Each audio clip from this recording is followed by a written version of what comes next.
Listo. Muy bien. Bueno, pues muy buenas tardes.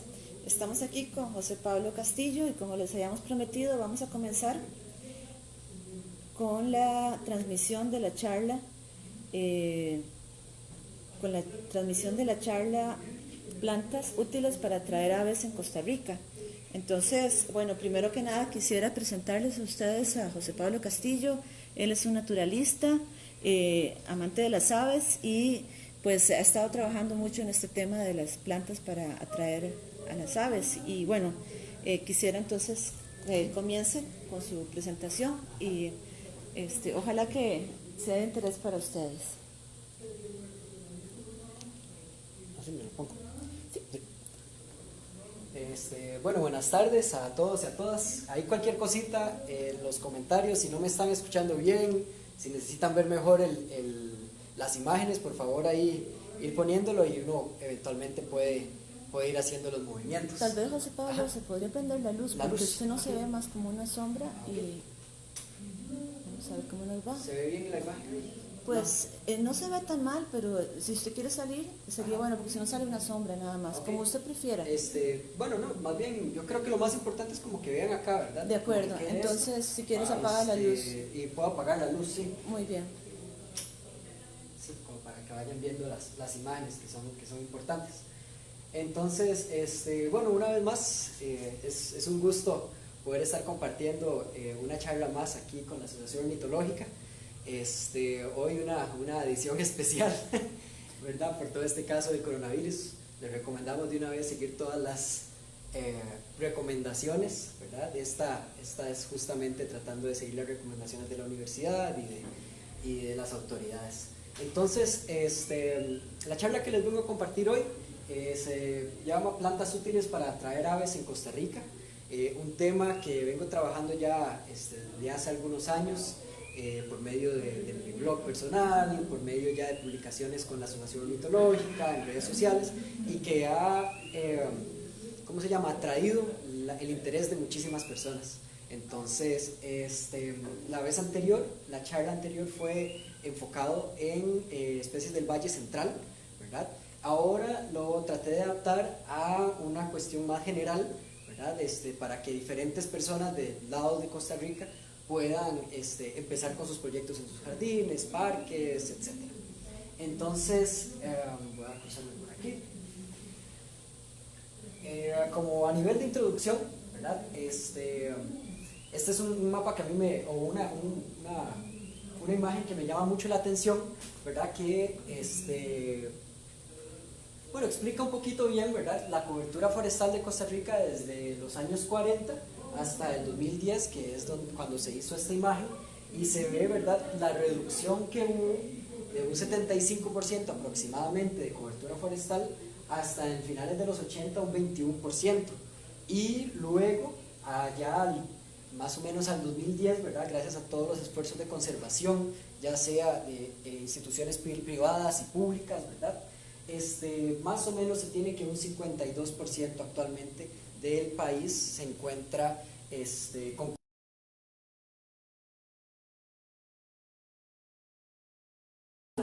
nosotros los vemos que son así, bosques pristinos, bosques que nos imaginamos que son vírgenes.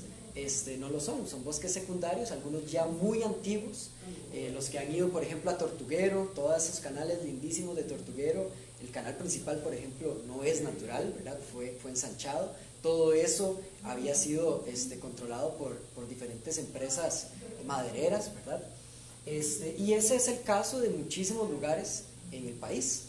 Entonces, aún así, ¿verdad?, algunos procesos de ganadería extensiva, la agricultura actualmente sigue siendo una problemática importante, ¿verdad?, en términos de conservación, especialmente los monocultivos, piña, banano, diferentes cosas relacionadas también a los químicos que se usan. En lugares como el Valle Central es muy claro, ¿verdad?, el avance de las fronteras urbanas, ¿verdad?, todo ese digamos impacto que hay en los últimos remanentes de bosques en el Valle Central, que cada vez hemos invadido un poquito y un poquito más, ahí vamos cruzando esa frontera. Entonces por ahí también sigue siendo una problemática incluso ahora. Las áreas silvestres protegidas, sin duda alguna, han sido una bendición, ¿verdad? Todas esas personas que siguen trabajando y que han trabajado por las áreas silvestres protegidas, la verdad es de que se agradece montones, ¿verdad? Y gracias a eso hemos incrementado. Y algo muy interesante son los ríos, que actualmente, y eso va a ser un tema importantísimo alrededor de la charla, es de que los ríos siguen siendo como esos corredores, ¿verdad? Incluso ríos contaminados, incluso ríos que uno no sabe que no están en las mejores condiciones, siguen siendo corredores biológicos importantísimos y remanentes de vegetación que nos dan ideas de qué es lo que crece a los alrededores de donde vivimos. Entonces, cuando pensamos en plantas y en atraer aves y fauna y todo, hay una cuestión que se nos viene a la cabeza, que son las plantas ornamentales, ¿verdad? Y de manera muy tradicional y hasta egoísta, podemos pensar en plantas ornamentales simplemente con ese fin, de que se vean bonitos, porque a mí me gusta y punto, ¿verdad? Es una visión muy antropocentrista, ¿verdad? De las cosas. Entonces, no voy a entrar mucho en este tema, pero lo que son las plantas nativas contra las plantas exóticas y todo esto, que hay todo obviamente siempre recomendamos plantas nativas en cualquier proceso de jardines para atraer aves o incluso de restauración ecológica, pero hay por ahí algunas plantas exóticas que pueden ser muy, muy útiles, especialmente en lugares así alterados, que nos pueden ayudar. Pongo aquí el jardín de la abuela. No sé si ustedes recuerdan antes las casas de nuestras abuelas, que tenían tarros de pintura y de margarina y de todo con cualquier planta, y ahí llegaban abejillas y esto y aquello, y cualquier matilla, mi abuela por ejemplo le saca hijos a lo que sea y las pega, y casi que si siembra una piedra algo le va a crecer. Los jardines de la abuela es un buen ejemplo de diversidad, y eso va a ser otro tema importantísimo también a través de la charla, de que no logramos concentrar una sola especie, sino la diversidad es clave, ¿verdad? Y obviamente la estética es algo importante, ¿verdad? Especialmente en jardines, imaginémonos en un jardín de un hotel, en un jardín de un spa, de un gimnasio o la misma casa. La estética tiene que ser algo bonito, ¿verdad? Algo atractivo, que nos guste, pero que también nos ayude, que tenga una funcionalidad ecológica, y esa es justamente la idea de esta charla. Estas plantas que les incluí, ninguna es nativa, todas son súper encontradas en casi que cualquier jardín. Esta es la que le llaman la orquídea de palo, esta es la bugambilia o la veranera, esto le dicen llama del bosque, un árbol bien grande, y los croton famosísimos también, muchas de ellas híbridos. Ese es un tema interesante. Y Costa Rica alberga cerca del 5% de la diversidad del mundo, ¿verdad? Pero nuestros jardines están llenos de plantas exóticas. Tenemos aproximadamente unas 10.000 especies de plantas, muchas con un potencial ornamental enorme, y estamos siguiendo usando las plantas exóticas, seguimos usando los híbridos, que claro, muchos híbridos son más fáciles de crecer, algunos son un poquito más fáciles ¿cómo se llama? Casi que se cuidan solas, pero hay un montón de plantas nativas que también incluso se adaptan mucho mejor a las condiciones, digamos ya per se del lugar donde las estamos sembrando. Esta es una foto de un jardín en un hotel, casi que un hotel cualquiera, digamos un hotel en La Fortuna o en Sarapiquí, y no sé si se nota muy bien, pero aquí se ven algunos crotons, se ven unas palmas que son también introducidas, estas que le dicen como jengibres rojos, o bueno, tienen esos nombres por ahí también, estas plantas, que todo esto, la mayoría, es introducido. Casi que todo es de Asia o de diferentes lugares. Una que otra planta, por ejemplo esta palma por aquí, tal vez atrae un poquito algunas abejas sin aguijón, y de repente alguna tangara viene y se come el fruto, pero no es algo así como que uno diga, de veras tiene un papel importantísimo. Digamos que lo único que podría pensar que es nativo son estas platanillas, que son unas heliconias que se ven ahí al final. Y eventualmente tal vez eso sea lo único que vaya a traer algún pajarito por ahí. Entonces, con esto vamos a la importancia, que ya he empezado a hablar un poco de esto, de la flora en paisajes alterados. Ahorita me quiero enfocar un poco más en paisajes alterados, en ciudades, en lugares rurales, en potreros, en jardines, ¿verdad? No específicamente ya como en lugares donde hay una vegetación ya madura, pero este tema es importantísimo, el aumento de la complejidad florística y faunística del paisaje. Antes de seguir con esto, siempre me gusta explicarlo así. Tenemos este árbol se conoce como Yos, es un Sapium glandulosum. Todas estas fotos las tomé exactamente en el mismo lugar, en diferentes momentos, en las instalaciones deportivas de la Universidad de Costa Rica, aquí en Montes de Oca. En este Sapium comenzó a crecer una pasiflora biflora, porque es una enredadera, una planta que va creciendo. La pasiflora, varias especies de pasiflora, atraen un insecto muy bonito que se llama Anisocelis affinis. Y después, no sé si se logra ver bien en el video, después voy a pasar las imágenes de la presentación, van a ver esta tangara veranera comiéndose un Anisocelis affinis exactamente en el mismo lugar. Entonces, no solamente tenemos que pensar en que las plantas ya de por sí van a ir directo a atraer el pájaro, sino van a crear una red ¿cómo se llama?, de interacciones que en el fondo también van a atraer a las aves y a otros organismos. ¿Okay? A esto me refiero con que aumenta la complejidad florística y faunística del paisaje. Proporciona recursos y hábitat. Recursos ya sean frutas, ya sean flores, por el néctar, ya sean los insectos que viven también dentro de en los árboles o en las plantas. Y el hábitat en sí también, refugio, lugares para anidar. Tenemos aves, ¿verdad?, que son las aves residentes, y también están las aves migratorias altitudinales y latitudinales, ¿verdad? Ahorita vamos a definir un poquito de eso también. Representan un oasis, ¿verdad? Imaginémonos a veces de que tenemos un lugar muy abierto, ¿verdad?, que ha sido alterado, que solía ser un bosque, y de repente viene un ave que está migrando tal vez desde los Estados Unidos y se encuentra con un jardín que está lleno de recursos, va a ir directo ahí. Entonces a eso me refiero con que se representa un oasis, un lugar de reabastecimiento y un lugar de descanso también. Podemos aprovechar prácticamente cualquier lugar. Podemos sembrar 1, 2, 3, 100 plantas en casi que cualquier lugar, parques, aceras, jardines, charrales, cultivos, bosques ribereños también, que veamos que hay un río que ha sido bastante afectado, podemos también un poquito ayudarle al río. Bosques en recuperación, techos, ¿cómo se llama?, las barandas también, todo eso ayuda muchísimo. Y los jardines y los espacios verdes van a ayudar como corredores biológicos también para todas estas aves.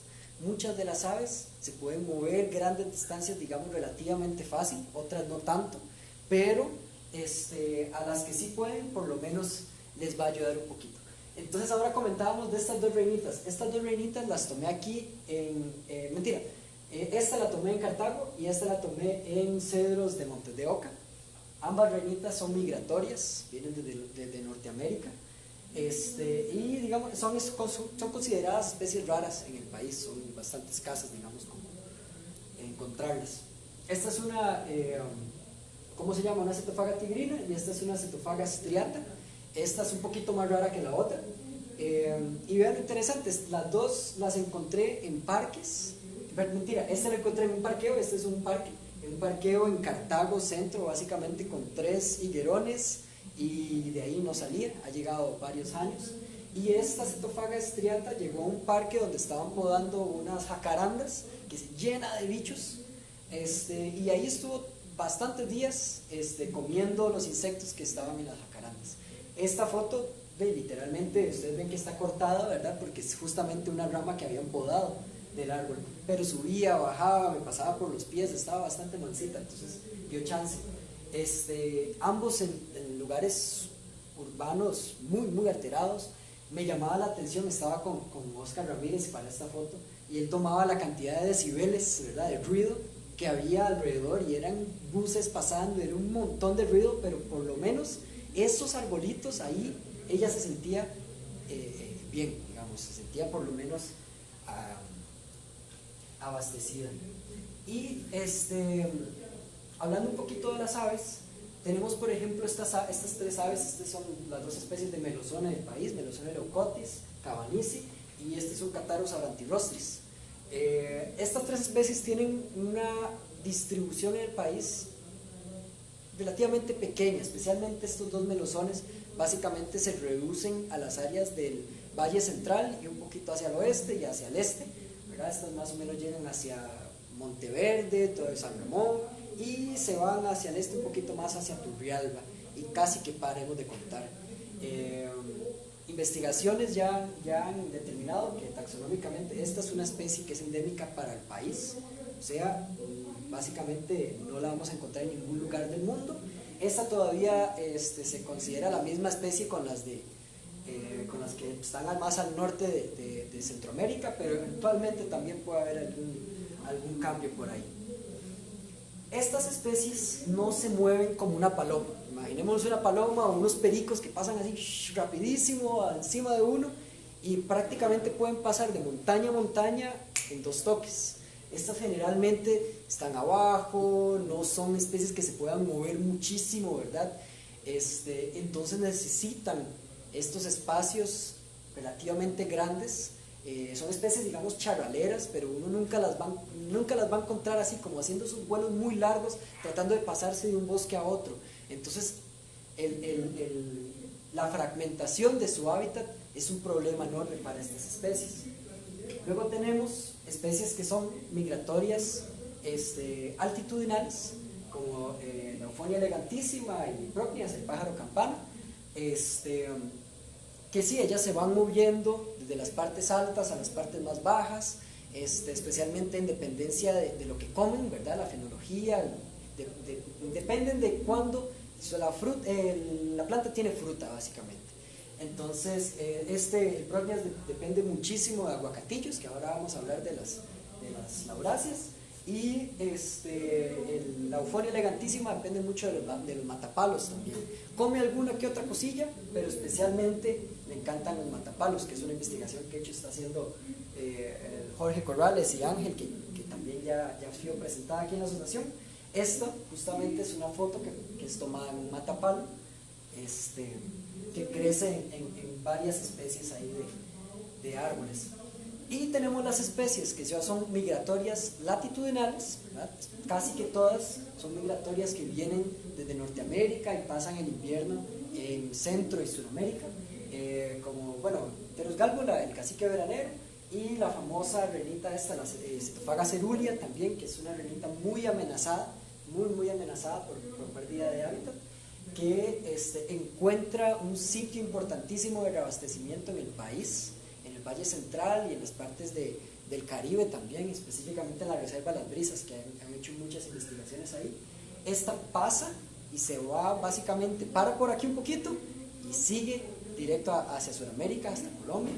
Esta sí se queda durante prácticamente todo el invierno y ya vuelve.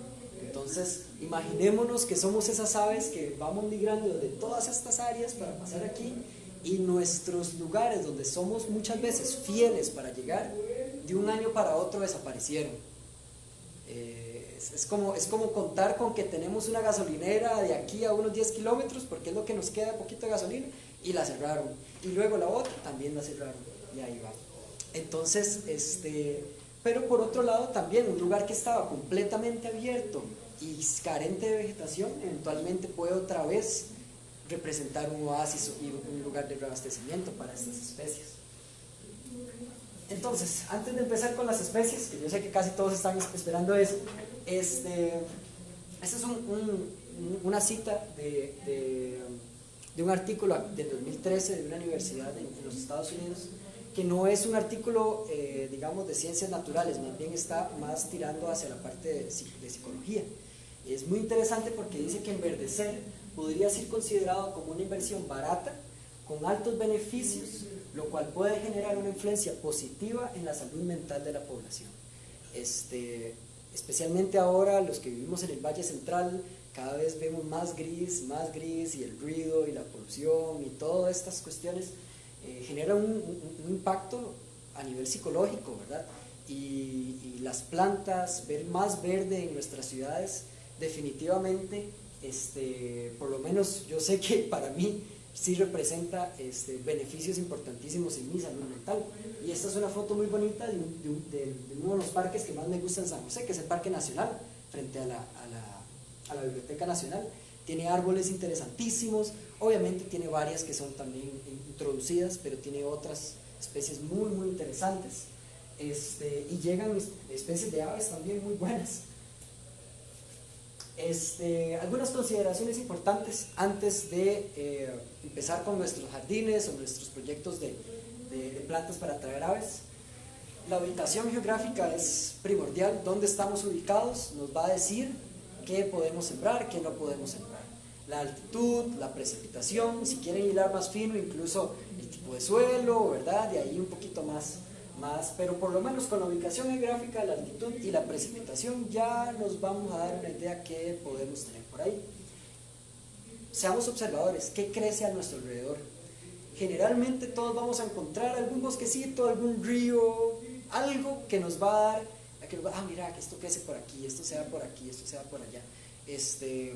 Yo he usado mucho esto, yo voy a las instalaciones deportivas, voy al río Torres, a algunas quebradas por aquí. Yo sé que algunos dirán, están muy contaminadas, pero sí, hay mucha vida ahí en esos ríos y de hecho me han ayudado mucho a escoger las especies que les presento. ¿Con cuántos espacios contamos? No es lo mismo sembrar un árbol en un espacio del tamaño de este salón en una acera.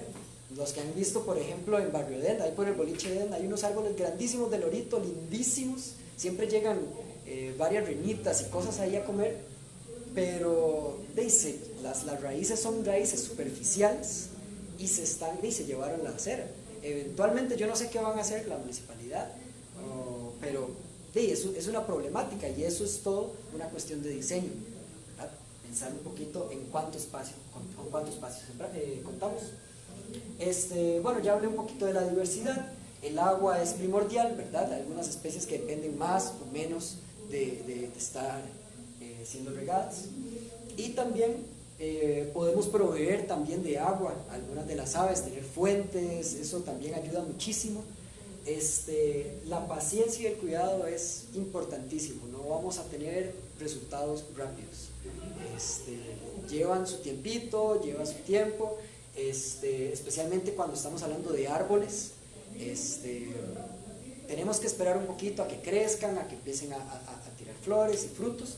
Cuando hablamos de arbustos o hierbas es un poquito más rápido, entonces ahí podemos mezclar un poquito, sembrar unos árboles por aquí, pero también tener unas hierbas y unos arbustos que nos van a dar resultados ahí un poquito más rápidos.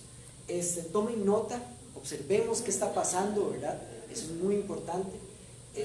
Tengamos cuidado con los insecticidas que vayamos a utilizar, porque tenemos muchos amigos que son los que van a polinizar esas plantas, ¿verdad? Y si queremos frutas, necesitamos también esos amigos polinizadores que generalmente son insectos y no los podemos matar, ¿verdad? Si no, no vamos a tener frutos para las aves.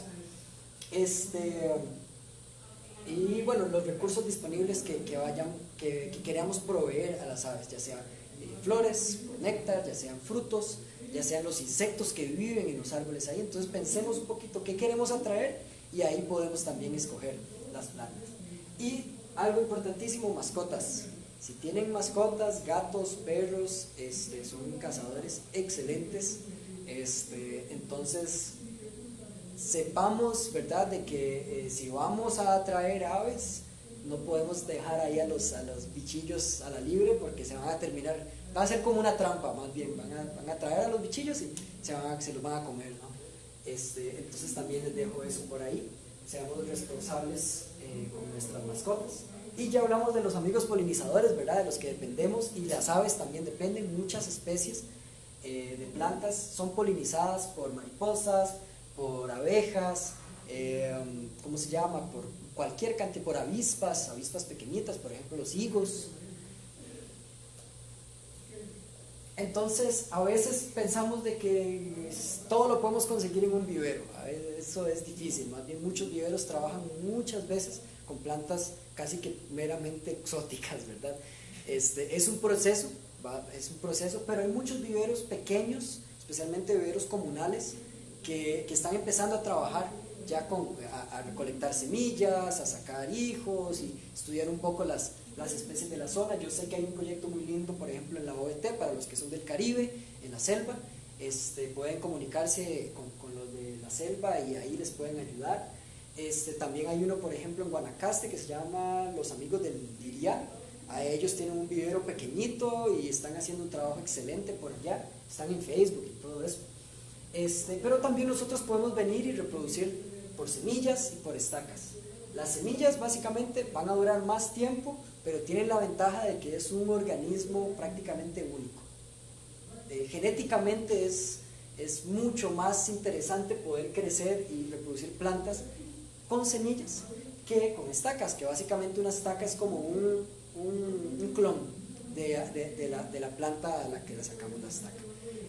Obviamente hay plantas que son mucho más fáciles de reproducir por estacas, y yo lo uso mucho también. Entonces podemos ahí como que hacer un balance también, ver qué les funciona mejor. Y bueno, ya vimos el diseño de espacio, y el riego es muy importante. Esto lo voy a pasar, no hay ningún problema. Y bueno, vamos a empezar un poco con las especies, ¿verdad? Es difícil no empezar con una especie tan interesante como el guarumo.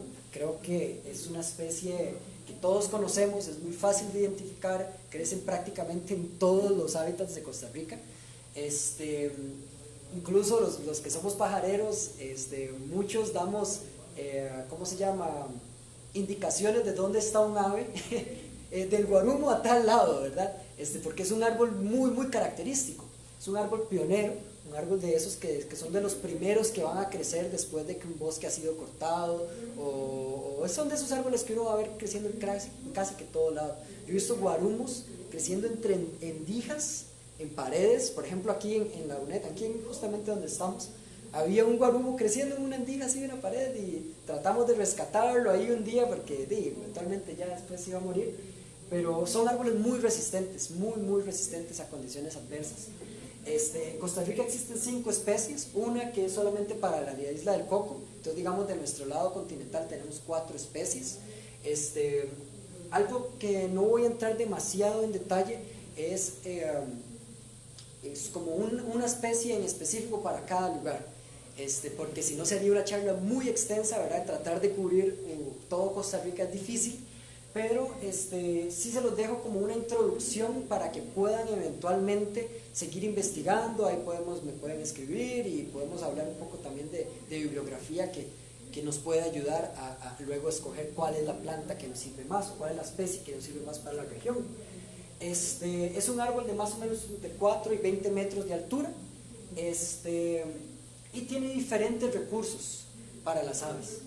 Esto que ven por aquí, estos son los frutos, estas espigas, son frutos diminutos que las aves adoran comer. Por ejemplo, esta eufonia lo que tiene aquí es un pedazo de los frutos de guarumo. También unas estructuras muy interesantes que llaman corpúsculos de Müller, que son, como decir, unas glandulitas que están muy cerca de la hoja, o están básicamente en la hoja, de hecho, que segregan cantidades pequeñas de azúcar, que son para que las hormigas que viven dentro de este árbol puedan comer. Y eventualmente las aves también descubren de que este azúcar les gusta, entonces también van a ir por ese azúcar.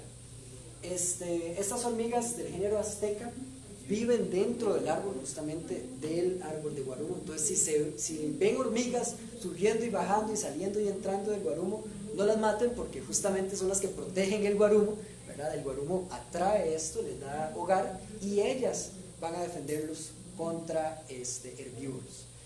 Otras especies de aves también, por ejemplo, he visto en algunas tangaras como Stirnia narvata y algunos carpinteros comiéndose las hormigas del guarumo. Entonces, es un árbol muy interesante, descrito por Alexander Scott, uno de los ¿cómo se llama?, mayores ornitólogos del país, como el árbol más amigable para las aves. Montones de especies de aves alrededor del país han sido registradas comiendo o usando los recursos que provee el guarumo. Luego tenemos los tucuicos, también una especie interesante. ¿Cómo se llama? El género es Ardisia. Tenemos más o menos unas 42 especies de tucuicos en el país, es un género relativamente grande. Pero tenemos algunas especies como Ardisia compresa y revoluta, que son tucuicos, digamos, de una gran, ¿cómo decirlo?, con una gran distribución en el país, y especialmente los frutos son los que nos van a atraer las aves. Hay muchísimas aves que se van a ver atraídas por frutos. Estas bayitas se ponen de color morado, como púrpura, y como pueden ver se llenan en racimos bastante grandes. Y aves, por ejemplo, esta foto me gustó muchísimo de Michael Quesada. Todas estas fotos las extraje del grupo de Facebook de la Asociación Mitológica, para que vean de que lo que suben ahí es muy, muy, muy importante y ayuda muchísimo a generar información, que son dos especies de aves compartiendo el mismo recurso. No es de que este es el macho y esta es la hembra de la misma especie. Este es un milero de patas amarillas y este es otro milero, este es un dacnis, es una hembra de una dacnis. Entonces, bueno, ahí estaba comiendo el fruto de Ardisia, una planta que no es polinizada por aves, es polinizada por insectos. Entonces otra vez volvemos a eso de que también tenemos que ayudarnos de todos estos nuestros amigos polinizadores. No solamente podemos atraer aves sin atraer otra cosa,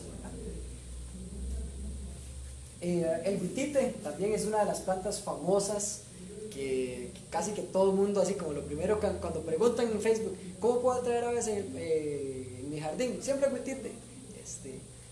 Lo que pasa con el huitite es de que no crece en todo el país. El huitite es de elevaciones medias. Es una planta muy, muy, muy común, por ejemplo, en el Valle Central, en elevaciones medias entre los 600 y los 1500 metros. Puse aquí 2000 entre paréntesis porque la he visto creciendo a altitudes hasta los 2000 metros, pero ya no es tan común encontrar huitites ahí. Tal vez si lo siembran puede que pegue. Por ejemplo, yo he visto huitites creciendo en San Gerardo de Dota, que ya son 2400 más o menos, y pegaron súper bien, pero no es tan fácil verlos por ahí. Entonces, más o menos son especies de elevaciones medias. En casi que cualquier potrero abandonado van a encontrar huitites creciendo en Valle Central, por ejemplo. Es un árbol o un arbusto pequeño de unos 2 a 10 metros, es un árbol bastante manejable. Tiene esa característica, ¿verdad?, de que la corteza es como un corcho. Muchas veces las utilizan la gente que tiene orquídeas como sustrato para las orquídeas, ¿verdad? Entonces lo van a ver en diferentes lugares así, pero yo personalmente lo prefiero ver vivo. Tiene unas bayas anaranjadas que son muy ricas, de hecho uno se las puede comer también, no coman demasiado porque les puede dar algo en la panza, pero son ricas. Y las aves también las adoran. Por ejemplo, Melosone leucotis. He encontrado montones de aves comiendo estas bayas, pero también las flores, que son flores con una fragancia bastante rica, o unas flores como color crema, que también crecen en racimos, también atraen algunos colibríes.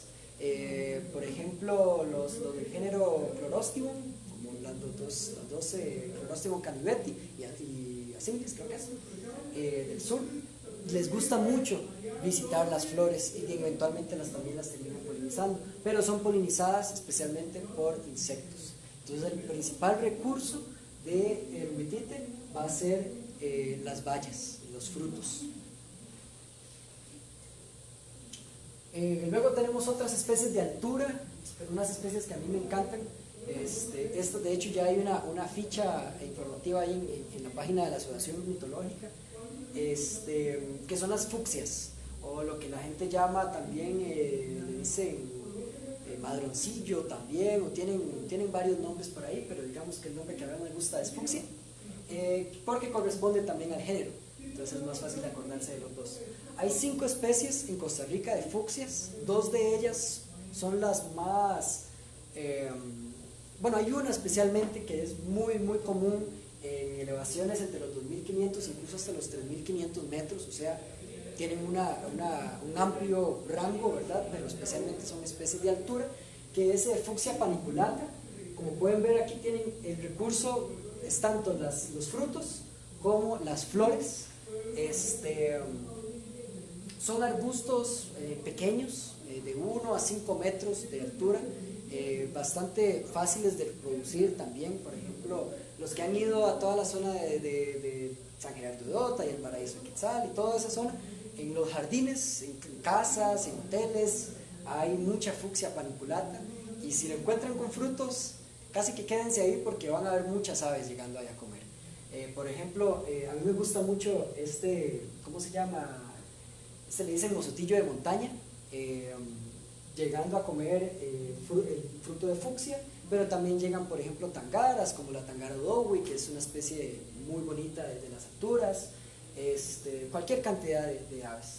Y, por ejemplo, lampornis, que visitan las flores pequeñitas de fucsia, los celásforos, que son las chispitas, tanto la chispita volcanera como la gorjinaranja, les encanta también visitar las flores de fucsia, y cualquier cantidad también de insectos muy bonitos también visitan los flores. Esta es un ejemplo interesante, porque muchas veces yo me he topado, incluso hablando con Jorge Corrales, ¿cómo se llama? Él por mucho tiempo no había visto nunca ningún ave visitar estas piperáceas, que son lo que la gente llama cordoncillos o anisillos. Son plantas que crecen literalmente en cualquier lado, y una que otra ave la visita, pero especialmente son muy muy apetecidas por murciélagos. Los murciélagos no son aves, ¿verdad? Es importante definir eso, son mamíferos. Son dispersores de semillas importantísimos en todo el país. Hay más de 115 especies de murciélagos en Costa Rica, y muchos de ellos son polinizadores, muchos de ellos controlan las poblaciones de insectos, y muchos de ellos dispersan cualquier cantidad de semillas. Entonces también, si sembramos especies como estos cordoncillos, que tal vez no van a traer una gran cantidad de aves, pero sí de estos mamíferos nocturnos, podemos comenzar a ver un montón de otras cosas comenzar a crecer en estos lugares. Higuerones, no sé, cualquier cantidad de frutas y de cositas interesantes, que no solamente son dispersadas por aves, sino también por estos animales que son súper importantes. Entonces, estos cordoncillos, hay muchísimas especies en el país. Son plantas que son muy fáciles de identificar, son de la misma familia de la pimienta. Casi que uno agarra la hoja y la muele un poquito, la huele, y va a oler un poco como anís, como a pimienta, incluso algunas uno las puede comer, y uno va a sentir ese picantito, ¿verdad?, de la pimienta. Son arbustos, árboles generalmente pequeños, de no más de 3 metros. Especialmente he visto tangaras llegar ahí, por ejemplo traupis, ya sea palmarum o episcopus, también algunos ramfucelos, ¿verdad? Esas otras tangaras también les gusta comer de esas frutas, pero como les digo, es también pensando en otros animalillos por ahí. Aquí les pongo 3 especies que son muy muy comunes alrededor del país, que es Piper auritum, aduncum y marginatum. Vayan a casi que cualquier lugar con vegetación y de fijo van a encontrar alguna piperácea de estas, casi que se los aseguro. Seguimos con plantas específicamente para colibrís y aves nectarívoras. El rabo de gato creo que es bien conocido por casi todos. Esa es otra de las plantas, igual que el huitite, siempre el rabo de gato para atraer pájaros. por ejemplo, de las 52 especies que han sido reportadas en el país, yo he registrado 37 especies de colibrís comiendo el rabo de gato, digamos, visitando las flores del rabo de gato por el néctar. O sea, es un porcentaje bastante alto de especies que visitan estas flores. Hay 6 especies en el país, 3 que son especialmente buenas para colibrís, y hay una que es tal vez la más sembrada, o la más popular, que es, ¿cómo se llama? Stachytarfeta notabilis, que es más bien es un híbrido, ¿verdad? Que tiene una hoja mucho más grande que las otras especies. Al parecer también produce más néctar que las otras especies, y es la que casi que en cualquier lugar vamos a encontrar creciendo. Hay 2 variedades, que es la morada y la rosada.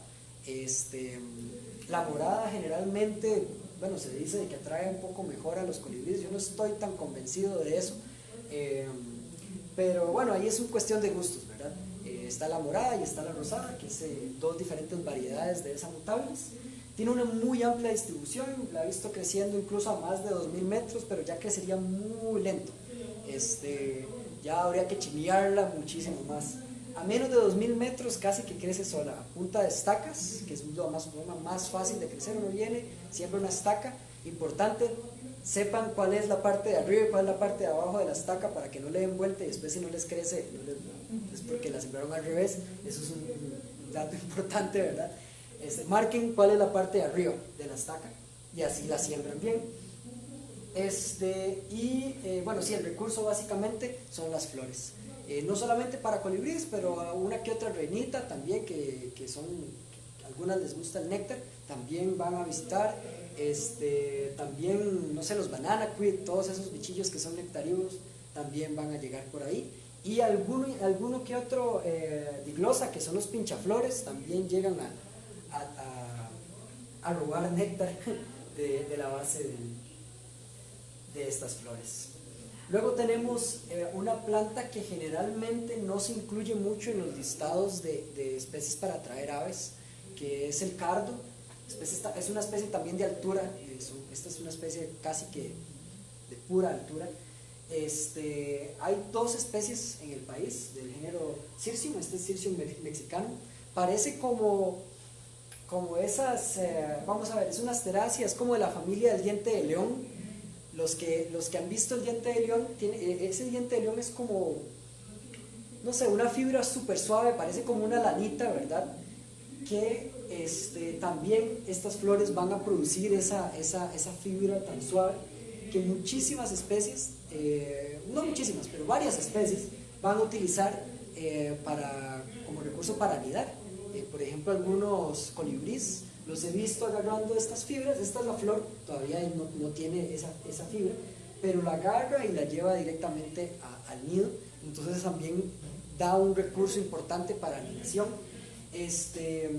¿Cómo se llama? También, por ejemplo, el colibrí de Talamanca, Eugenes spectabilis, ese visita mucho las flores de cardo.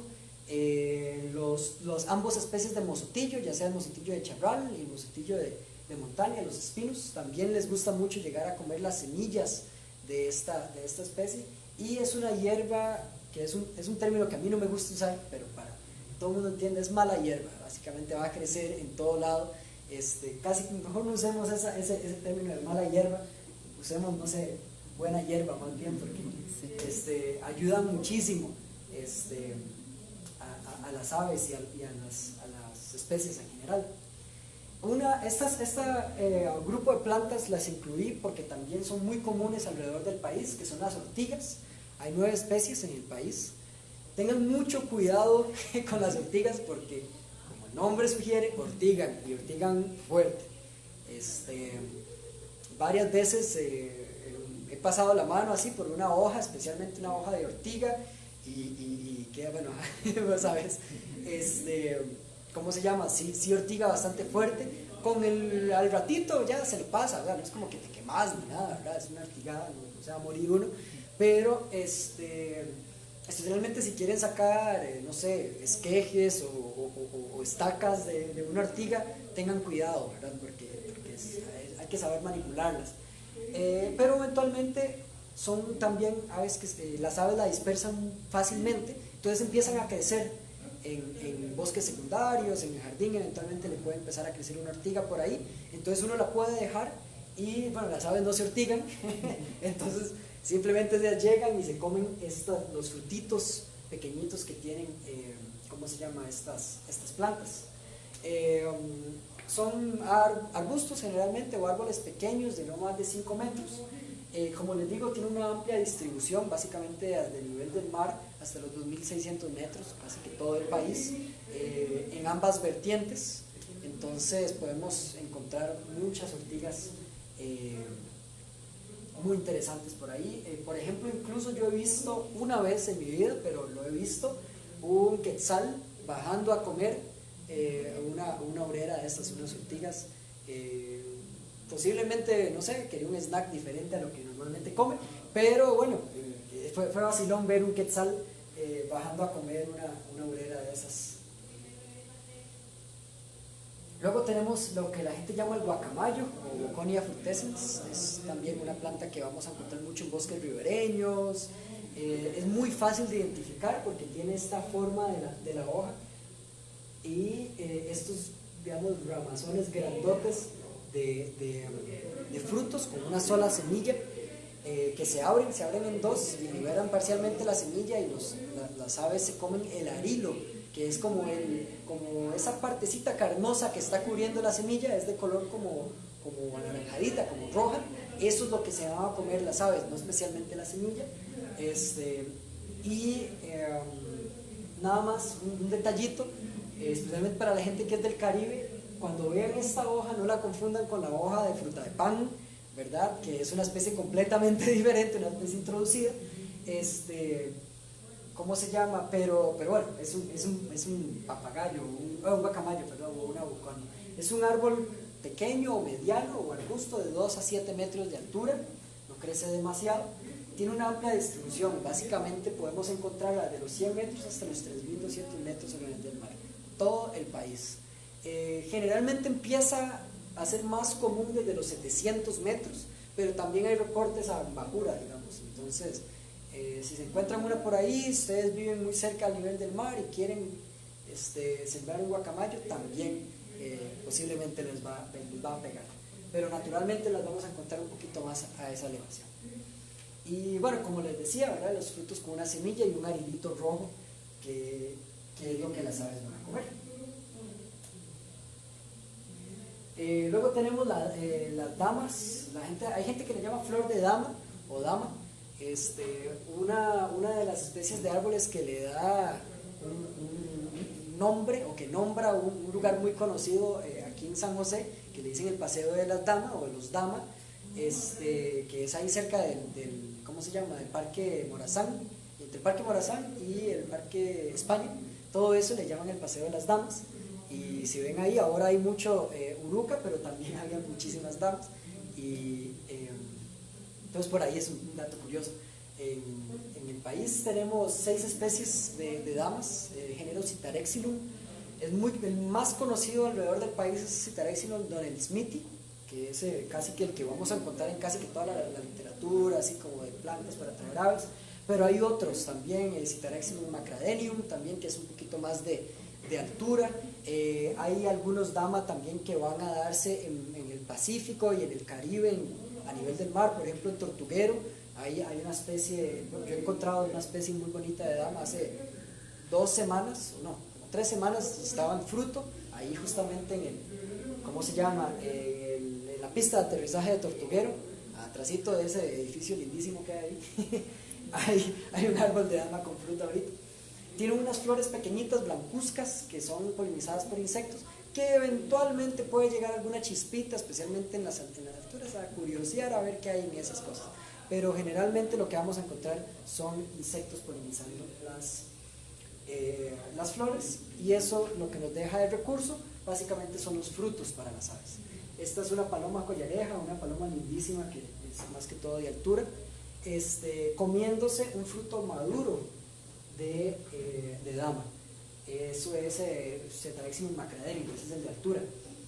todo lo que ven aquí son frutos todavía que no están maduros, todavía son como están ahí en un estado intermedio. Algunas aves le van a hacer tiro, pero casi que todas lo que van a preferir es el fruto ya maduro cuando se pone casi que negro, es un púrpura muy oscuro.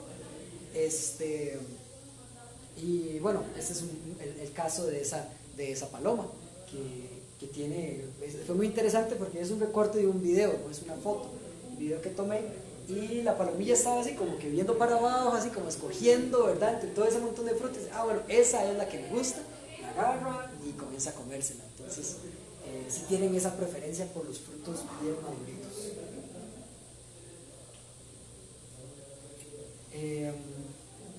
Aquí incluí dos especies en una sola, que es el jocote, que todos conocemos, ¿verdad? Nos encanta comer jocote, especialmente en época seca, y el jobo, que es una versión gigante, ¿verdad?, de los jocotes, que también son comestibles. En algunas ferias podemos encontrar un jobo que es como un jocote grande, amarillo, que también es muy muy gustado por las aves. Es un árbol mucho más grande, de hasta 30 metros.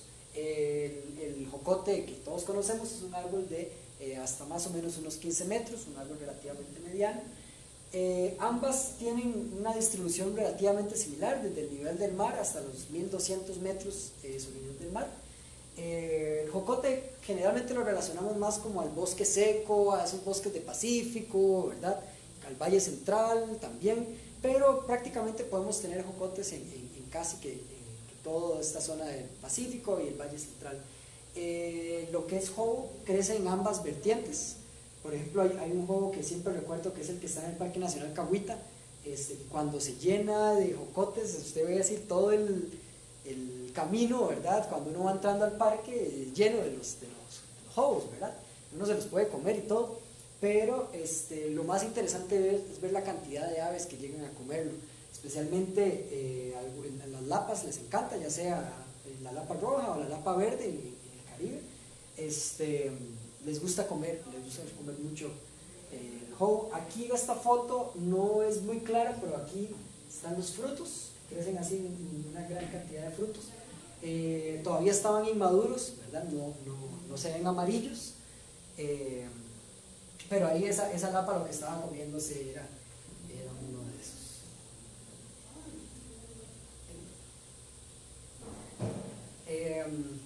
Ahora tenemos el bijarro, que también podemos encontrarlos como Stemadenia, el género Stemadenia, pero ahora todos los bijarros fueron cambiados de género, entonces todos son tabernomontana. Entonces lo que encontrábamos como Stemadenia donelsmithii y litoralis, ahora pasó a ser tabernomontana donelsmithii o litoralis, por aquello de que lo encuentren de diferentes maneras. Hay varias especies de bijarros, también tienen otros nombres populares por ahí que no voy a nombrar, pero digamos que tienen el nombre, digamos, más bonito es bijarro, porque parece que son como dos jarroncitos, ¿verdad?, que siempre crecen juntos.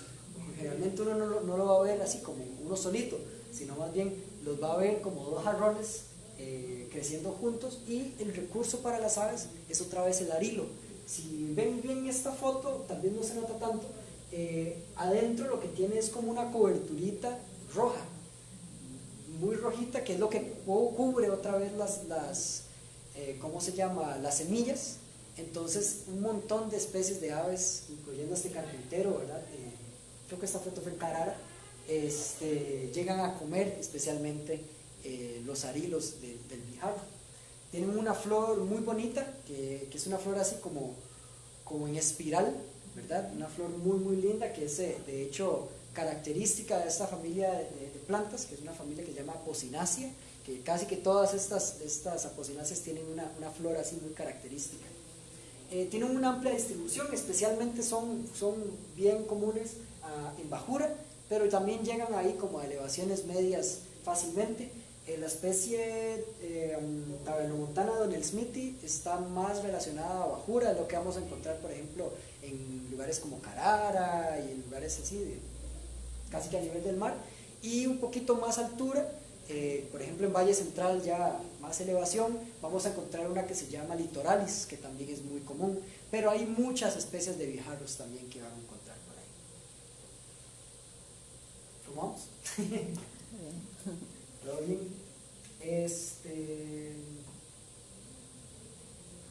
Ok, entonces tenemos una especie que es uno de esos buenos ejemplos de que necesitamos tener buen espacio para sembrar cierto tipo de especies, incluyendo varias especies como el copey.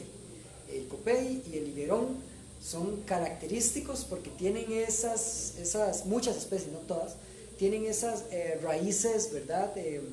Muy superficiales, pueden llegar a crecer muchísimo, empiezan a crecer muchos como hemiepífitos, que es que digamos que llegan primero creciendo sobre la estructura de otro árbol, digamos, y tiran sus raíces para abajo y luego ya empiezan a crecer ya una vez que las raíces tocan el suelo. Pueden llegar a crecer mucho y abarcar una buena área, entonces esta es una de esas especies que si tenemos muy poquito espacio mejor no sembrar. Pero hay muchas especies de copey, algunas que son pequeñonas, relativamente pequeñas, y todas tienen esta característica. Este de hecho es el fruto, no es la flor, pero parece como una flor, como un anisito, muy bonita. El recurso para las aves es otra vez el arilo, ¿verdad? Que está cubriendo las semillas cuando se abre, tira cada uno de estos espacios, tiene una de estas cositas rojitas, ¿verdad? Entonces eso es lo que va a atraer a las aves, ese va a ser el recurso principal. Pero hay más de 30 especies de copeys en Costa Rica, algunos muy grandes, algunos más o menos pequeños, como pueden ver aquí, de variado tamaño, entre 3, incluso algunos de 30 metros, ¿verdad? Con unas copas bien extendidas, y eso sí, crecen en todo el país. A nivel del mar, especialmente son muy comunes a nivel del mar y elevaciones bajas, pero podemos encontrar copey también en elevaciones altas, por eso existe un lugar llamado Copey de Dotre, por ejemplo. Una especie lindísima que es el jiñocuave, también conocido como indio desnudo, pero la verdad me gusta más este nombre, jiñocuave. Un árbol que crece en ambas vertientes, tiene una amplia distribución, especialmente en bajura y en elevaciones medias, pero podemos encontrarlas tanto en el Pacífico como en el Caribe. Por mucho tiempo yo pensé que esta especie, o la relacionaba en mi cabeza más como al Pacífico, como una especie más del Pacífico, pero hay jiñocuaves creciendo en el Caribe, por ejemplo en Gandoca, en Cahuita, grandísimos, lindísimos. Tienen esta característica, ¿verdad?, de que la corteza se va como despegando, ¿verdad?, constantemente, y se puede ver parcialmente aquí en la foto, y tiene esa coloración muy característica, muy fácil de identificar. Hay otras especies de bursera por aquello, pero esta tal vez es la más fácil de conseguir y la más conocida, y tiene un fruto con una semilla grande, ¿verdad? Lo podemos ver aquí, también cubierto por un arilito, y especies, por ejemplo, como esta lindísima lapa roja, llegan a comer, pero no solamente aves grandes, sino también aves pequeñas también llegan a comer indio desnudo. Es un árbol que aquí pongo caducifolio, ¿verdad?, especialmente en los lados del Pacífico Norte y en algunos lugares más secos, donde las estaciones o la época seca y la época lluviosa es bien marcada, botan completamente las hojas. Entonces por ahí también no crean de que se les murió. Eso es natural dentro de la especie.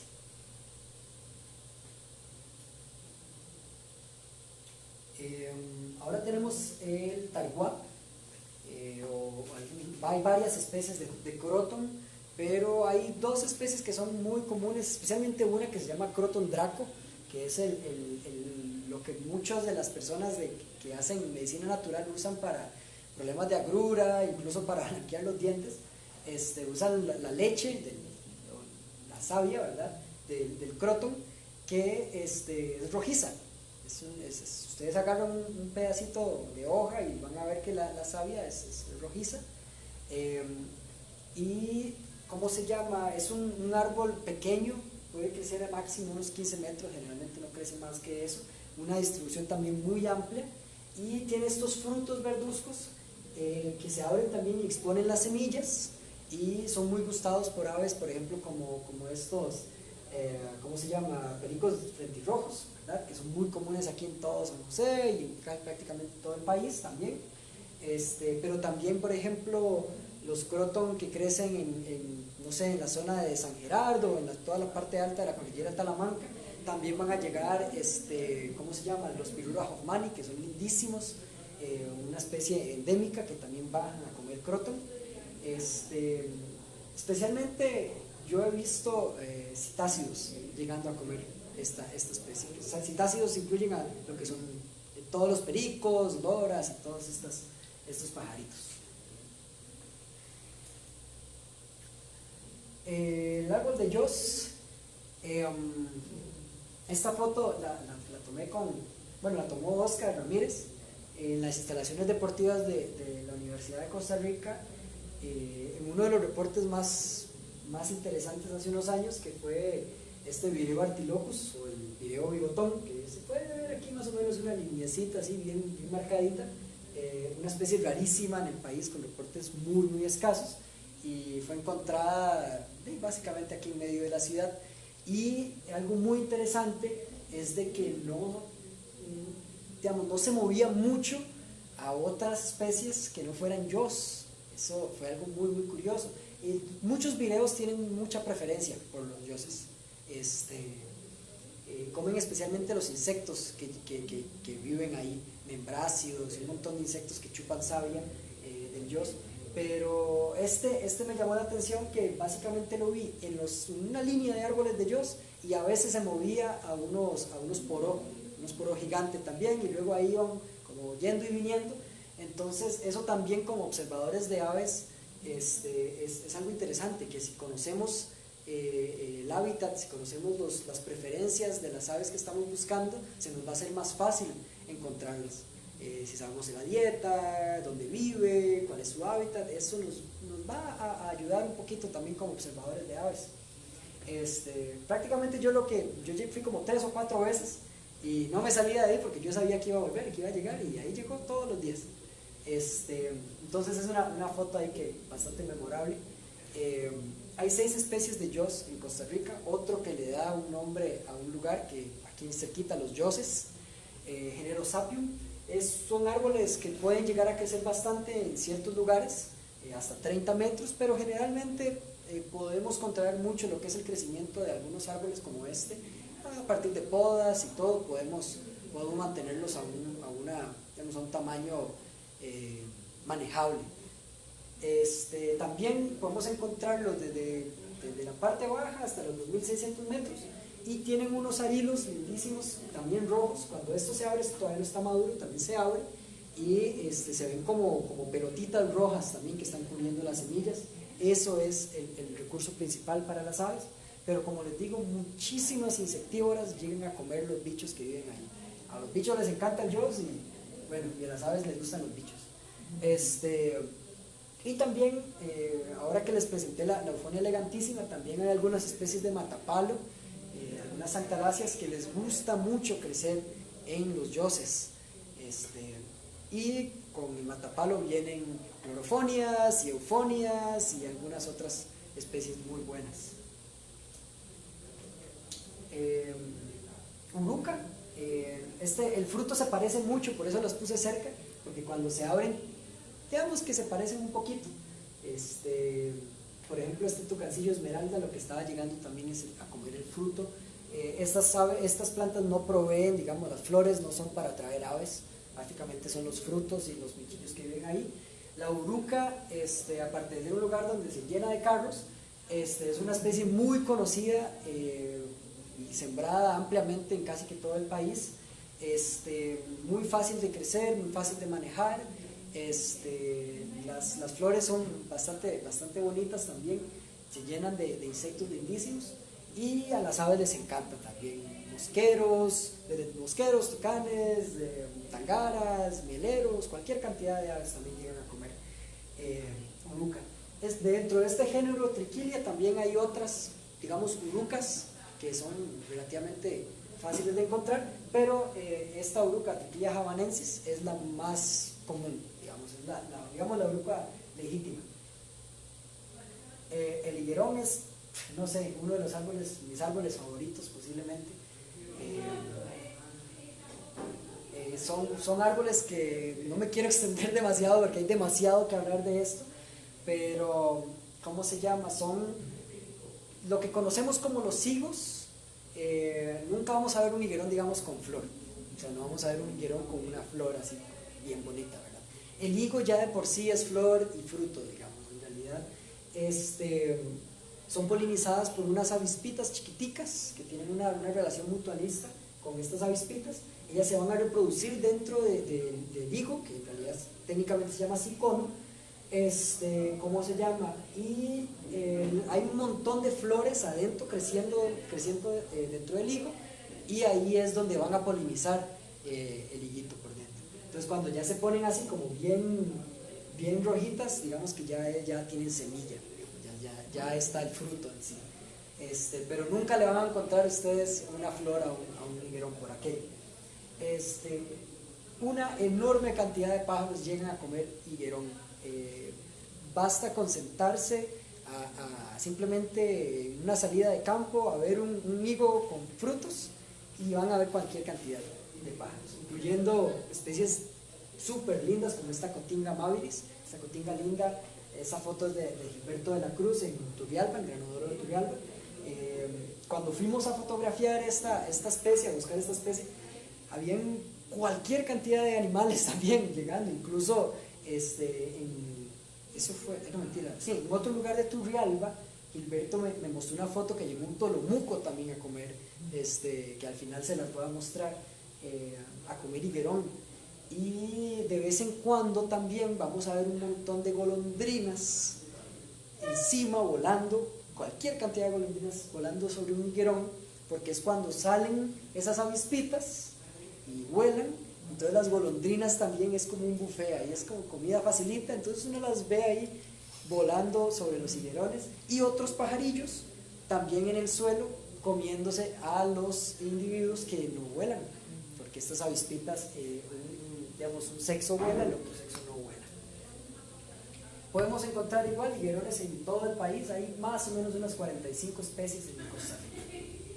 Otra especie que hay que tener cuidado también si tenemos espacios reducidos, de que no vayamos a escogerlas, a pesar de que también podemos controlar su crecimiento, pero si es una acera, mejor no escoger un higuerón. Pero para potreros, por ejemplo, la gente que tiene potreros, si quiere hacer cercas vivas, les recomiendo muchísimo los higuerones, incluso con estacas grandes, más o menos, incluso hasta 1 metro, y sembrarlas, ponerles buen enraizador y sembrarlas directamente en el piso. Les va a ahorrar mucho tiempo también en el crecimiento del higo, porque desde semilla vamos a durar toda la vida. Una especie, bueno, esto incluye varias especies, que es lo que llaman cacho de venado o fosforillo, que son 2 géneros muy bonitos, que es Oreopanax y Dendropanax, también con una distribución grandísima en el país. Podemos encontrarlos desde el nivel del mar hasta los puntos más altos.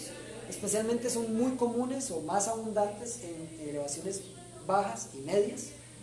Ya después en altura no las vamos a ver tanto, o sí, pero pocas especies.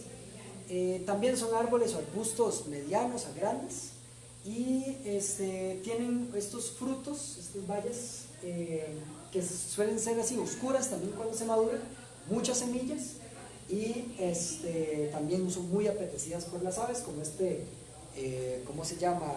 Este saltator de allá del Pacífico Sur, de la zona más que todo de Sabito y toda esa parte del sur del país. Y de vez en cuando también lo podemos encontrar en ¿cómo se llama? Ahí por el Parque Nacional de la Cangreja, Puriscal, todo eso también se ve. Los poró, el poró o los poró en realidad son especies que son más pensando en aves nectarívoras, o que lleguen a comerse los pétalos del poró en sí, no tanto el fruto, que en realidad son vainas secas, y casi que a ningún ave le gusta, digamos, comer directamente el fruto, que son estas vainas que vemos aquí. Esta foto me pareció lindísima. Este es un mielero patirrojo, pero también podemos ver un montón de colibríes llegando a los poros. Ahorita, justamente en época seca, en todos esos cafetales en sombra, generalmente usan mucho poro extranjero, que es este poro grande anaranjado, o poro gigante le llaman también. Hay 11 especies en el país, lo que también la gente le llama cuchillitos, que son los cuchillitos rojos. Está el poro blanco también, que es muy bonito, y este poro anaranjado también, que es muy común también en cafetales. Igualmente, son árboles que pueden crecer muchísimo, muy altos, pero no hacen una copa exageradamente grande, sino que crecen más para arriba. Muy fáciles de identificar, también son fáciles de cuidar, y para la gente justamente para la gente que tiene plantaciones en sombra, ayudan mucho a la fijación de nitrógeno. Todas las de esta familia, los frijoles, es la misma familia del frijol, las fabáceas, ayudan mucho a la fijación del nitrógeno en el suelo. Entonces es otro de los beneficios también a nivel de producción. Y muchos pericos llegan a comer las flores, los pétalos directamente también. Esta es otra especie que últimamente me dio una especie nueva para mí, muy, muy buena, que es el jucón o la trema micranta. También la gente le llama capulín, pero capulín yo lo conozco también como otro nombre. Entonces digamos que usemos el nombre jucón. Es un árbol de no más de 10 metros, es un árbol pequeñito, con una distribución muy amplia. Podemos encontrarla desde la península de Nicoya, que de hecho esta foto fue tomada ahí en la península de Nicoya, hasta los 2000 metros, 2100 metros, incluso un poquito más en todo el país. Tienen estos frutitos rojos o anaranjaditos que cuando maduran, que son también muy gustados por las aves, incluyendo ¿cómo se llama? Esta reinita, que también es súper escasa en el país. Yo no la conocía hasta el diciembre pasado, ahí en el lado de Cabuya. Esta foto es de Gilberto de la Cruz, pero quien encontró la especie fue Wilfredo Villalobos, allá en Cabuya, en la península de Nicoya. Y vean qué interesante, porque estaba comiendo frutos de jucó. Iba y volvía siempre a ese arbolito de jucó. Incluso ahí he visto fotos que todavía sigue por ahí, no se ha salido. Va y come tal vez alguna otra cosilla, insectos, forajea por allá, pero siempre volvía al mismo árbol de jucó, y fue un reporte buenísimo de una especie que es muy escasa en el país. Y bueno, y fue en parte fue gracias a ese arbolito que estaba ahí atrás de la casa de Wilfredo. Igualmente vamos a encontrar muchos pájaros comiendo trema. Generalmente aves pequeñas son lo que comen trema. Y esto es lo que yo conozco como capulín, que es la montigia, que es un arbolito más que todo del Pacífico Norte, el oeste del Valle Central y el sur del Caribe Sur. Es una especie más de bajura y elevaciones medias. El recurso principal son los frutos. Por ejemplo, este periquillo de barbilla naranja estaba comiendo un fruto verde todavía, pero muchas aves también comen el fruto. Es un árbol que crece muy, muy fácil. Generalmente vamos como les digo, a encontrarlo más en bosque seco, en lugares estacionales, ¿cómo se llama? Y al oeste del Valle Central, pero también podemos experimentar un poco y sembrarlos, por ejemplo, en el Caribe Sur. Las guayabas, no hay demasiado que hablar de las guayabas, creo que todas las conocemos, pero son arbolitos lindísimos y riquísimos también de comer, y a muchísimas aves les encanta comer guayaba. Citáceos casi que son fijos en cualquier guayabal, digamos. Incluso algunas clorofonias y eufonias también bajan a comer guayaba bien madurita. Y también algo importante es de que hay muchas especies que la gente le llama murtas, guayabitos o turrús, que son de la misma familia. Son como digamos una guayabita del Perú, que son mucho más pequeñitas algunas comestibles también, pero que son buenísimas para aves también. Por ejemplo, algunas eugenias y mircias son, ¿cómo se llama? Son muy buenas para quetzales y aves así, que son bastante representativas. Todo el mundo quiere tener algún quetzal en la casa. y generalmente no son árboles muy grandes, eso es algo muy bueno. Ya casi terminando, tenemos los aguacatillos. Aguacatillos, cuando hablamos de aguacatillos siempre pensamos como en un aguacatillo, así como siempre aguacatillo, pero en realidad hay casi 150 especies de aguacatillos en el país. Muchísimos géneros, perseas, ocoteas, muchos géneros por ahí. Entonces están todos metidos dentro de esta familia que se llama Laurasia, misma familia, por ejemplo, de la canela. Entonces, de hecho, muchos aguacatillos, cuando agarramos la corteza o incluso la hoja, nos va a oler a canela, no es por coincidencia. Y bueno, y son familia también del aguacate. ¿Cómo se llama? Son árboles o arbustos, algunos pequeños, unos más grandes, tienen una distribución muy grande. Por ejemplo, aves como el quetzal o como el pájaro campana dependen muchísimo de los aguacatillos, de la fructificación de aguacatillo. Entonces hay algunas especies que son más de bosque, por ejemplo, bosque nuboso, de altura, y otras que a veces podemos encontrar pájaro campana en ciertas épocas del año, en la Ensenada, en toda la península de Nicoya, o sea, algo que generalmente no pensaríamos, siempre lo relacionamos a Monteverde o a zonas altas, ¿verdad? Pero sí, entonces los aguacatillos son muchos. Tratemos de, ¿cómo se llama?, de investigar bien cuáles son los aguacatillos que mejor se dan en nuestra área si queremos. Por ejemplo, en el Corredor Biológico Pájaro Campana, que hay varias organizaciones trabajando en el área de Monteverde, en este corredor, tienen muy buena información, incluso tienen viveros con varias especies de aguacatillo. Entonces por ahí, si se quieren acercar, yo creo que sería un buen aliado por ahí, Corredor Biológico Pájaro Campana. Y bueno, como les digo, aquí tienen, aparte del precioso quetzal, de la foto de Juan Andrés, ¿cómo se llama? Aquí se ve un aguacatillo chiquitito aquí al fondo. Cuando están maduros se ponen casi que morados, casi que negros algunos.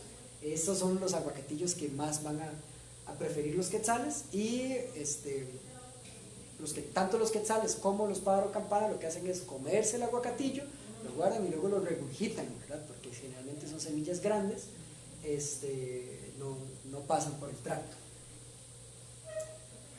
Y bueno, aquí vamos a encontrar varias especies que son muy similares, digamos, en cuanto a la función para atraer aves. Uno de ellos es el maicillo, luego tenemos Amelia patens o azulillo, el cafecillo, que son las palicureas, y bueno, y esas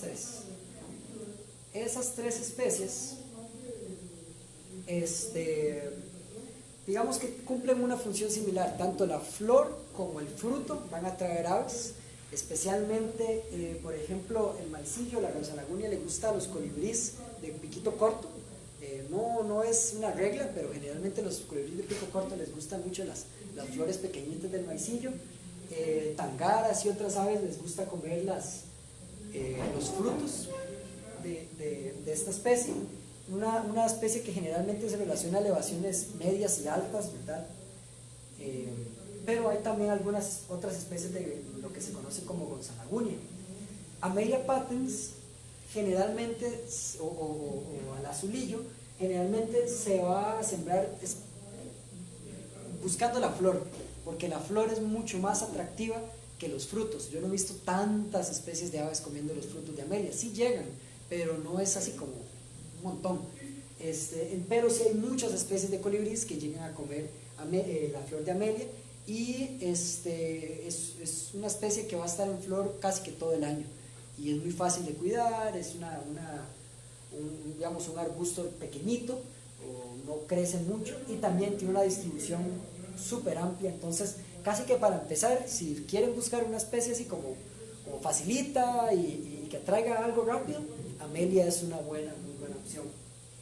Y el cafecillo también cumple una función similar a amelia.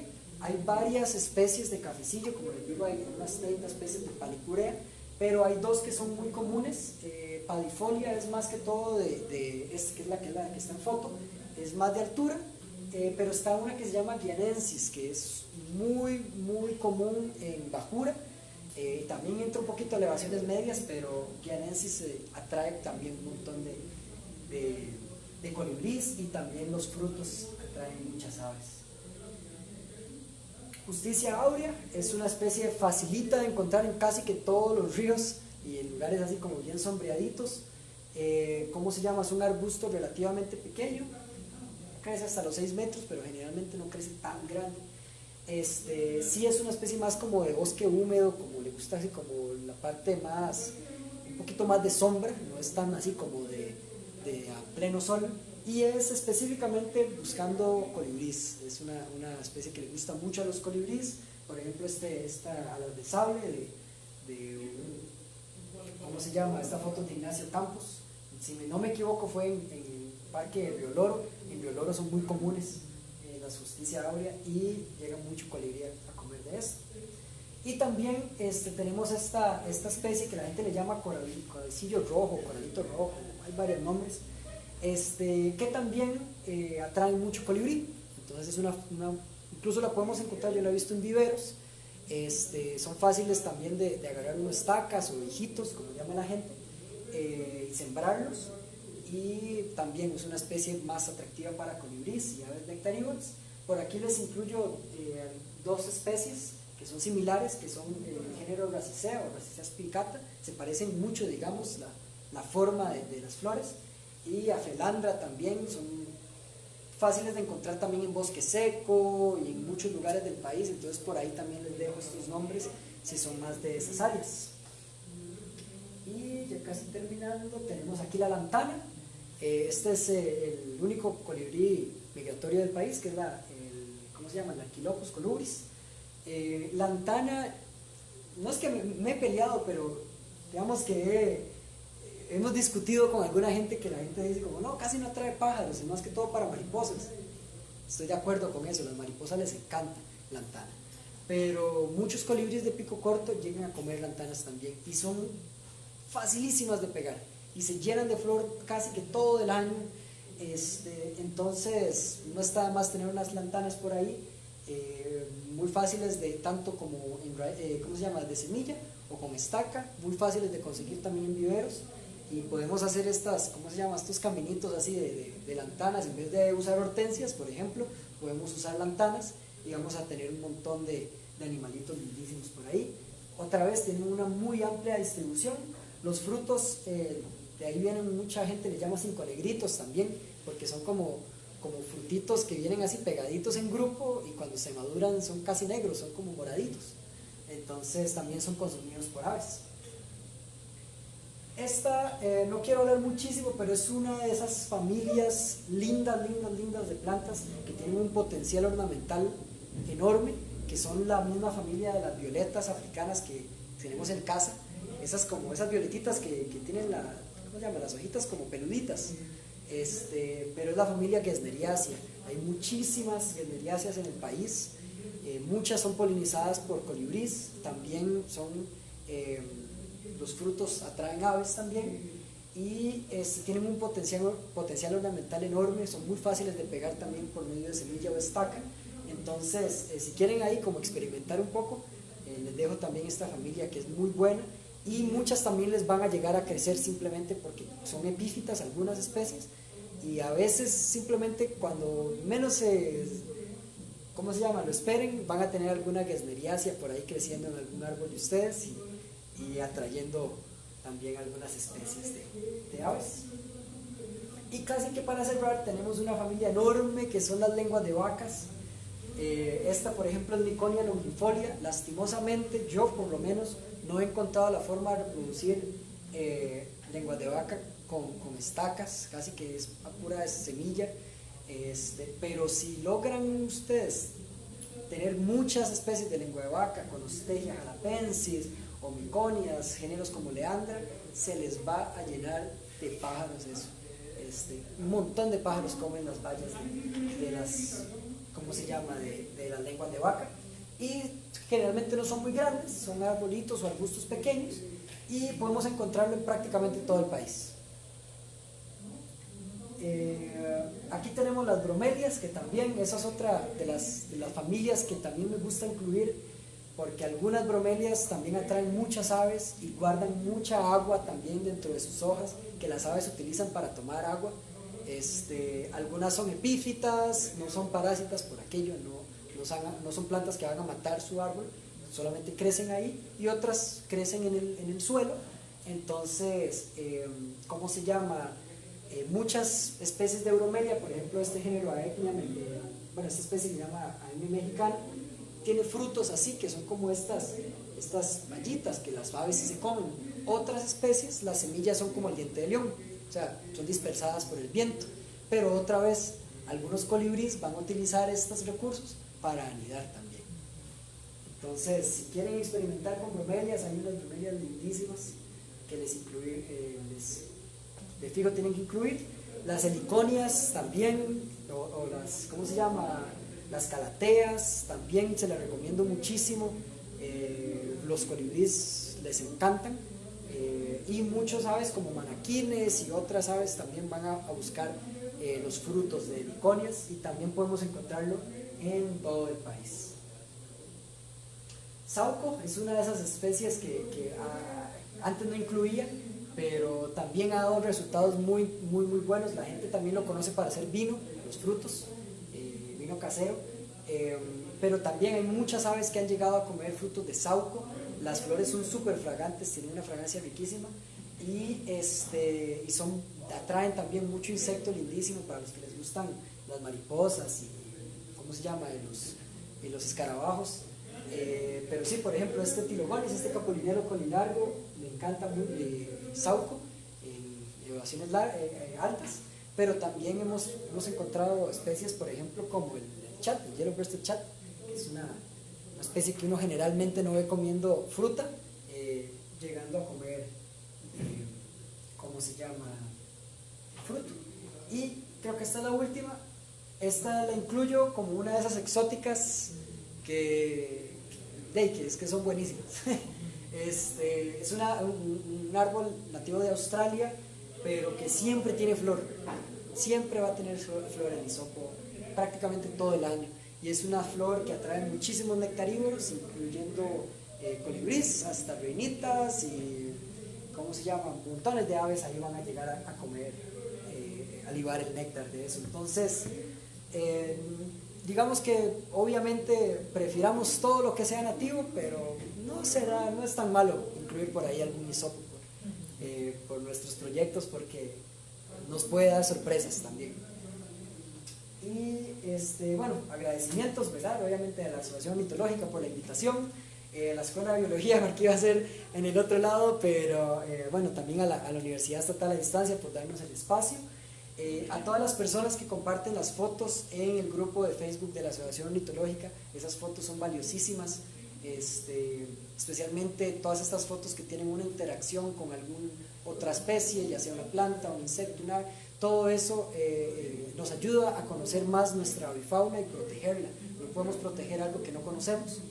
Y especialmente a Jorge Corrales, que por ahí ojalá me esté viendo, con el que estoy trabajando ahí también, un proyecto muy interesante con plantas y aves.